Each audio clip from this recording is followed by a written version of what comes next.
가끔 선생님 학생회장을 시키는 게 좋을까요? 하는 질문을 받곤 합니다. 때로는 반장도 할지 말지를 고민 중인 학부모님들도 계시더라고요. 이런 분들에게 저는 항상 이렇게 말씀드립니다. 무조건 응원해 주시라고요. 반장을 하는지 안 하는지가 나중에 아이들의 무의식에 큰 영향을 미치게 됩니다. 저는 학창시절 때 반장을 총 11년을 했습니다. 학창시절이 총 12년이잖아요. 딱 한 번 빼고 반장을 계속한 거죠. 그리고 초등학교 때는 학생회장을 했고 고등학교 때는 학생 부회장을 했어요. 즉 아주 오랫동안, 그것도 자아가 형성되는 중요한 시기에 리더를 맡았던 셈이죠. 자, 이렇게 되면 어떤 현상이 발생하느냐?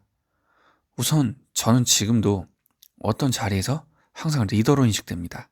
직장에서도 자연스럽게 리더가 되고 매년 만나는 모임에서도 항상 모임장 역할을 맡아요. 이건 전부 제가 자원하는 게 아닙니다. 그냥 그렇게 되는 거예요. 제가 의식적으로 리더가 되려고 하지 않아도 오랫동안 무의식적으로 몸에 배인 어떤 습관들이 저를 어떤 자리에서든 리더가 되게 만듭니다. 성인이 된 지금까지도 기억에 남는 장면이 하나 있습니다. 어떤 반이든 활달한 친구도 있는 반면 소극적이고 조용한 친구들도 있잖아요. 반장이 된 어느 날 문득 이런 생각이 드는 거예요. 조용한 친구들에게 매일 먼저 인사를 건네야겠다. 그래서 그때부터 매일 먼저 그 친구들에게 다가가서 스몰 토크를 했던 기억이 있어요. 저는 지금도 낯선 사람들에게 쉽게 다가가서 스몰 토크를 할 수 있거든요. 아마 이게 어렸을 때 그런 경험들이 쌓이고 쌓여서 이렇게 되지 않았나, 그렇게 생각합니다. 그리고 이런 태도가 저도 모르게 사람들에게 리더로 각인이 되게 하지 않았나 싶어요. 두 번째로 긴장감을 대하는 태도가 남들과 다릅니다. 대학을 가서 발표 수업을 하거나 대학을 졸업하고 사회에 나와서도 많은 사람들 앞에서 발표를 해야 할 때가 반드시 오기 마련입니다. 대다수 사람들은 무대 위에 오르기 전에 긴장된다면서 전날부터 걱정하기도 하고 실제로 막상 발표를 하기 시작하면 긴장한 게 티가 많이 나요. 저도 물론 발표하기 전에 긴장이 됩니다. 그런데 저는 걱정이 된다거나 호들갑을 떨진 않아요. 왜냐하면 그 긴장감이 발표 도중에 결국엔 사라질 거라는 걸 경험적으로 아는 거죠. 반장을 하려면 반드시 해야 하는 게 바로 연설입니다.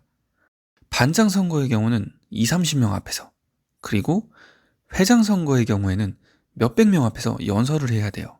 이 경험이 쌓이고 쌓여 성인이 됐을 때 수많은 사람들 앞에서 말할 수 있는 의연함이 생기는 겁니다.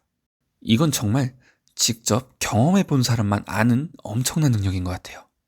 마지막으로 제 학생 얘기를 끝으로 이 영상을 마치려고 합니다. 제가 대치동에서 가르치던 학생 중에 굉장히 활달한 친구가 한 명 있었어요. 초등학교 6학년이었는데 어느 날 그 친구가 전교 학생회장 선거에 출마하고 싶다는 거예요. 부모님은 그닥 내켜하진 않으셨는데 제가 계속 나가보라고 해서 연설문도 같이 고민하고 그랬단 말이에요.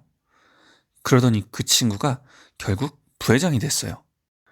총 13명 후보 중에 2등이 됐다는 거예요. 이후에 그 학부모님과 상담할 때 이런 기회가 있으면 주저하지 말고 꼭 응원해 주라고 말씀드렸어요.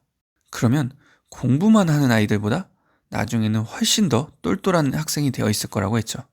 나중에 그 학생이 제게 말하길 학부모님께서 그때 제 말에 큰 감명을 받으셨다고 하더라고요.